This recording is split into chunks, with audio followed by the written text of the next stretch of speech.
Alors je recommande cette série à toutes les personnes intéressées de près ou de loin au conflit.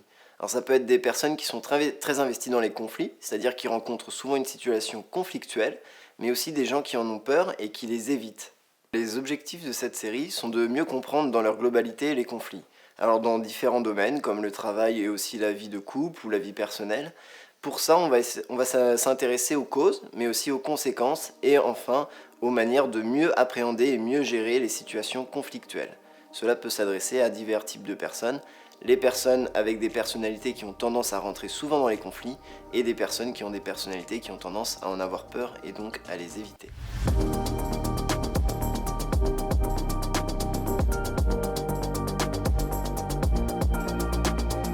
Bienvenue sur TIL, l'application qui vous permet de prendre soin de votre mental au quotidien.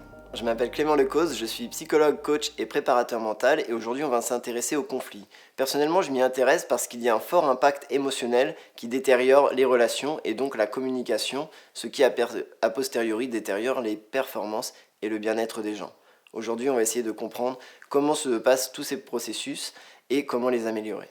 Alors les conflits sont vraiment très importants puisqu'ils font partie des relations humaines, c'est-à-dire qu'il y a souvent des incompréhensions entre les personnes puisqu'on vient de cultures différentes, de milieux différents, d'éducations différentes, et un conflit est souvent source d'incompréhension. Il n'est donc pas forcément négatif, mais il est important de prendre le temps et d'apprendre à comprendre l'autre. Alors souvent on a un petit peu peur des conflits, ils ne sont évidemment pas souhaitables, mais il est important de savoir les gérer et d'apprendre à les gérer au mieux. Alors on a constaté qu'il y a 4 grands types de conflits, à savoir les conflits intrapersonnels, donc intérieurs à soi, interpersonnels, entre 2 voire 3 personnes, intragroupe au sein d'un même groupe et intergroupe entre plusieurs groupes. Et dans cette série, nous allons nous intéresser plus particulièrement aux conflits interpersonnels, entre 2 voire 3 personnes. Alors on s'est rendu compte dans les conflits qui persistent qu'il y a 2 grands types de personnalités de gens qui rencontrent souvent les conflits. Donc ceux qui les cherchent, c'est-à-dire qu'ils ont une appétence pour le conflit, qui vont vouloir des explications, vouloir comprendre l'autre à tout prix, et les personnes qui en ont peur, c'est-à-dire qui vont les éviter. Dans les conflits interpersonnels, on a 3 grands types. Le premier, c'est les conflits interpersonnels liés aux tâches, c'est-à-dire avec des tâches interdépendantes qui dépendent des tâches des autres, ce qui fait qu'on peut vite se retrouver dépendant du travail d'un autre et des tâches qui peuvent s'avérer parfois conflictuelles. Alors pour ça, une solution toute simple, c'est de définir ensemble ce qu'on appelle co-définir les tâches que l'on va faire ensemble. Le deuxième conflit interpersonnel concerne l'organisation. Donc tout ce qui est lié à la répartition du pouvoir et à la politique, on va dire, de l'entreprise, évidemment, dans le contexte du travail. Pour ça, même si ça paraît parfois difficile, il est important pour les managers ou pour les responsables de codéfinir une répartition du pouvoir pour impliquer un maximum les personnes.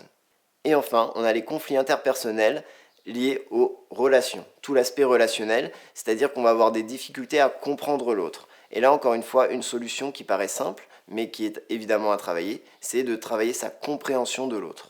Souvent, les conflits relationnels sont basés sur une incompréhension de l'autre. J'ai pu rencontrer dans ma pratique des gens qui n'aimaient pas leurs collègues de travail, alors qu'en fait ils ne les connaissaient tout simplement pas, et le fait de s'y intéresser un petit peu, de leur poser des questions et de comprendre pourquoi ils agissaient de telle ou telle manière au travail, les a amenés à mieux les comprendre et à mieux les apprécier. Alors pour les utilisateurs qui entament la série, quelques petits conseils. Tout d'abord, prenez votre temps, allez à votre rythme au niveau des épisodes, parfois un par jour ou un par heure. Tout ce qui compte, c'est que ça vous convienne. Et aussi un petit conseil par rapport au conflit, souvent on en a peur, mais au contraire, il représente une chance de mieux comprendre l'autre et de renforcer votre relation avec l'autre.